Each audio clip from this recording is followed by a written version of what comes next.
একবার বনে অশান্তি দেখা দিল। একটা পিঁপড়া পিলপিল করে রাজার দরবারে এসে হাজির হলো। রাজার কাছে নালিশ করলো, রাজামশাই, মুরগি আমার বাসা ভেঙে ফেলেছে, তার সাজা দিন। রাজা বলল, সিপাই শালাকে বলল, যাও যাও মুরগিকে ধরে নিয়ে আসো। মুরগিকে ধরে নিয়ে আসা হলো। মুরগি বলল, রাজামশাই, আমার কোনো দোষ নেই, সব দোষ হলো সাপের।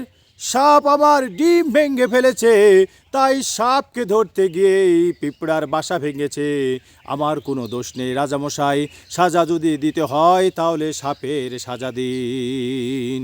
রাজামশাই সিপাহীদেরকে অর্ডার করলো, যাও সাপকে ধরে নিয়ে আসো। সাপকে ধরে নিয়ে আসা হলো।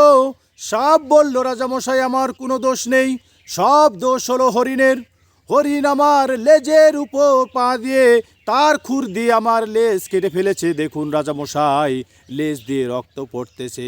নিজেকে বাঁচাতে গিয়ে দৌড় দিতে গিয়েই মুরগির ডিম ভেঙে গেছে, আমার কোনো দোষ নেই রাজামশাই, আমার কোনো দোষ নেই। সাজা যদি দিতে হয় তাহলে সেই হরিণকে সাজা দিন। রাজামশাই সিপাহীদের অর্ডার করলো, যাও সেই হরিণকে ধরে নিয়ে আসো। হরিণকে ধরে নিয়ে আসা হলো। হরিণ বলল, রাজামশাই, আমার কোনো দোষ নেই, সব দোষ হলো সারস পাখির। সারস পাখি এমন করে খক করে শব্দ করেছে, আমি ভয়ে দৌড় দিতে গিয়ে সাপের লেজের উপর পা পড়েছে। দোষ যদি হয় তাহলে সেই সারস পাখির, সাজা যদি দিতে হয় তাহলে সেই সারস পাখির সাজা দিন। রাজামশাই সিপাহীদেরকে আবার অর্ডার করলো, যাও সারস পাখিকে ধরে নিয়ে আসো। সারস পাখিকে ধরে নিয়ে আসা হলো। সারস পাখি বলল, রাজামশাই, আমার কোনো দোষ নেই, সব দোষ হলো বুলবুলি।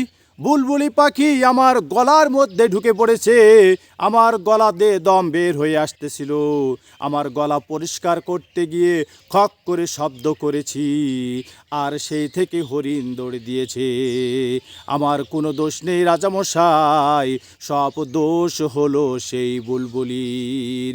সাজা যদি দিতে হয় তাহলে আমাকে নয়, বুলবুলিকে সাজা দিন। রাজামশাই সিপাহী শালাকে বলল, যাও ওই বুলবুলি পাখিকে ধরে নিয়ে আসো। বুলবুলি পাখিকে ধরে নিয়ে আসা হলো। বুলবুলি পাখি বলল, রাজামশাই, আমার কোনো দোষ নেই, সব দোষ হলো ব্যাঙের।